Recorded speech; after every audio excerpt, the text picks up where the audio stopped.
Yo, what's good, guys? Quick preview video right here on Zion Williamson going into year 3. Even though it's technically going to be the 4th year that Zion has spent in the NBA, it is technically his 3rd season because he didn't play it all last year. It doesn't count. And if you look at the amount of games he's played in his career, 85, that's basically just 1 year. Zion, very excited to see what type of player we get.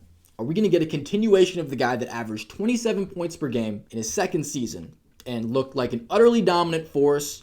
A lot like Giannis Antetokounmpo in those earlier years, maybe 4 or 5 years ago, Giannis, that complete bully ball, everything is in the paint. No one wants to guard him. You're getting hit with a shoulder, you're getting hit with an elbow, guys dribbling from the three-point line to the basket relentlessly, no semblance of a jump shot. I have no doubt that when Zion steps onto the court, he will be dominant at scoring the ball in the paint. If there's one thing Zion has done in his NBA career, when he's on the court, it is be an unstoppable scoring player. His scoring rate has always been incredible. 24 games in his rookie year, he averaged 22 points in less than 28 minutes a game. So there's never been an issue with Zion putting the ball in the basket, regardless of how he doesn't shoot the ball or doesn't look at a three-point shot or a mid-range shot. No one's going to stop him from getting to the basket. It's just not going to happen. If this guy gets momentum going to the rim, it doesn't matter if you have a guy in the way. It doesn't matter if you have one guy in the left, one guy in the right converging on him going to the middle. No one's stopping him from powering through and finishing. Even fouling him is not going to stop him from getting his shot up, probably making it if he's in that right spot around the rim. The athleticism, the explosion, the strength, it's just too much for 90% of interior defensive players in the NBA. Because of that, and because we can see this ability, if this guy can stay healthy, stay on the court, it's going to be a monumental task for defenses to figure out how they're going to stop him from driving the ball, getting to his spots inside the paint. And when he gets to those spots inside the paint, there really is no stopping him. My questions with Zion, aside from durability, because we know that's always going to be a question mark, already Zion has generated that injury-prone label, and rightfully so.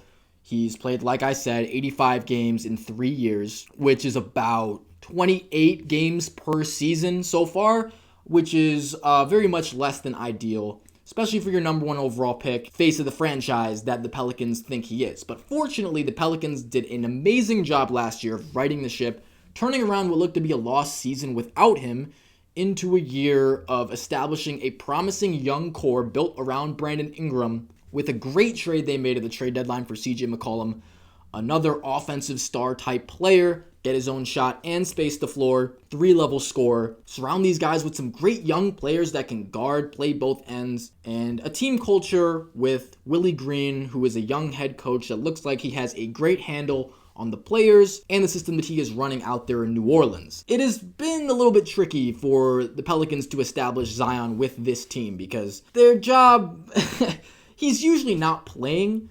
So this team has found out how to play without Zion Williamson. They had a great second half of the year. They make the play-in and then the playoffs, and they give the Phoenix Suns a little bit of a challenge in that round 1 as an 8th seed. I know Devin Booker missed some games, but we who watch that series understand the Pelicans. This is a team that is on the rise. Brandon Ingram is a true star. And once you add Zion into the equation, a big 3 of Zion, Brandon Ingram, and CJ McCollum with some quality role players around, Jonas Valanciunas, Herb Jones, Jose Alvarado. This is a tremendous roster with tremendous promise, upside, and even if a lot of these pieces don't work out great together, which I do think there will be some challenges in how this team really meshes and gels early in the season especially, they will be able to make trades. They have the assets to make deals and get back some players that make a lot more sense with how they like to run their team or how they would like to run their team. For example, I'm not sure that Zion and Jonas Valanciunas as a 4-5 combo is the answer. I mean, these are 2 super strong players, but they're kind of an old school, outdated 4-5 combo because they don't really move very well laterally. When you get a switch or when you're putting these guys in pick and roll, it just might not be the best combo to have out there at the same time on the end of the court. And then when you think about the offensive end, even though Valanciunas has shown a little bit of growth as a floor spacer, Zion hasn't at all. So if Zion comes back with the same jump shooting ability and same jump shooting volume, which is pretty much non-existent as he did last season, they're not going to be able to space the floor whatsoever with these 2 guys. And I don't know if that's going to work, especially at the end of games, like both these guys running up and down the court. I don't know if this is how you win games. I don't know if this is how you close games especially. So I would look for the Pelicans to target a Miles Turner type or someone of that ilk that can space the floor, switch onto guards, be a rim protector, that sort of thing. I think Jackson Hayes kind of has some of those qualities besides that three-point spacing ability, but he is mobile, great help defender, interior defensive player. And then a guy like Larry Nance is also a pretty versatile big man that can switch, space the floor a little bit as well. So they do have some options there in their front court. It really does come down to the fit, and not just with the big men, but also with Brandon Ingram and CJ McCollum. I do think as a coach, you can draw up an offense where this works, but Brandon Ingram and Zion Williamson together have not had a ton of success as a duo. With the amount of talent between them and around them, I would expect this to change, and Willie Green is a guy that I think can get the players to hear reason about how he thinks an ideal offense around these two would work. I do expect to see a lot of point Zion next year. You can't sag off of Zion if he has the ball. And you might not want to sag off him anyway if he has the ball and catching the ball in the corner. You're not going to contest a three, but if you give him any sort of space to work or generate momentum into a drive, it's probably bad news for you. You probably don't want to be taking that shoulder to the chest. A lot of guys aren't going to be willing to take that charge, I have a feeling. But regardless, I think it will make it more challenging against teams. I did go back and watch some Zion film. You have a guy that's going to stick him bringing the ball up the court when he's running pick and roll as the initiator that can stop him from getting momentum to a drive. If Zion takes a step as a playmaker, passing IQ, knowing where his players are, because we know he can get into his spot. We know he can make the defense move and adjust. His presence on the court, him having the ball, is going to cause everybody on the defense to lock into him, understand that they have to help. People are going to be open. This is why a guy like CJ McCollum is fantastic, because even though this team doesn't have a true playmaking point guard, they have three guys, all three of their stars, that can initiate offense, which I think pretty much negates the need for something like that for a player that's just a pure playmaker that's going to get everybody the ball. You have three guys that can make passes, that can generate defensive attention, draw help, and get other guys open. They have the ball handling ability to make these plays. So Zion, just being on the court is going to make life easier for CJ and Brandon Ingram if he has the ball, for them to get open off the ball. The fit is really just about what he's doing when he doesn't have the ball. Is he being used a lot as a screen setter, crashing the offensive glass, him having the ball as much as possible? Probably going to be pretty good look for your offense in general. Now, he can't have the ball every single time, so they're going to have to figure out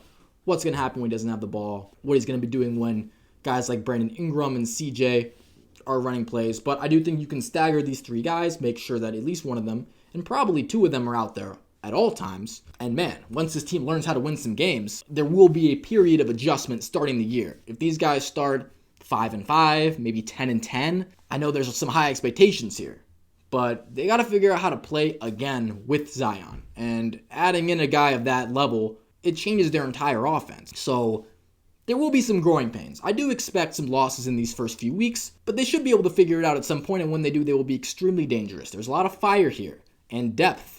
They have a lot of the components they need to make that next step to become a real threat as a first-round team in the playoffs. If they can get to that second round of the NBA playoffs, put up a fight against a true contender, because I wouldn't consider them one just yet. Obviously, a season is a long time. A lot of development can go down in the midst of a season. If he can learn to win, if he can be the guy that makes these right decisions down the stretch of ball games too, which really he hasn't had a lot of reps and experience in these close games against big teams to do that. That learning period, that growing period, it's going to exist. Growing pains are inevitable in this entire season. I think that's what the season is for. The main goal, the only goal, is for this guy to play over 60 games. Just be on the court, and the success will come over time, not overnight. Anything that he adds as a player, like shooting range, like defensive switch ability or pick and roll defensive ability, anything that he adds where he is farther along than we suspect him to be, is just icing on the cake. If he can just be out there and play these games, we know he's going to give us 20, 25 points a game in his sleep. As long as he's out there, he gives the team and the coach an opportunity to build the team around him, to build that chemistry up, and to really advance this team into being what they should be. And that's a really good team in this Western Conference,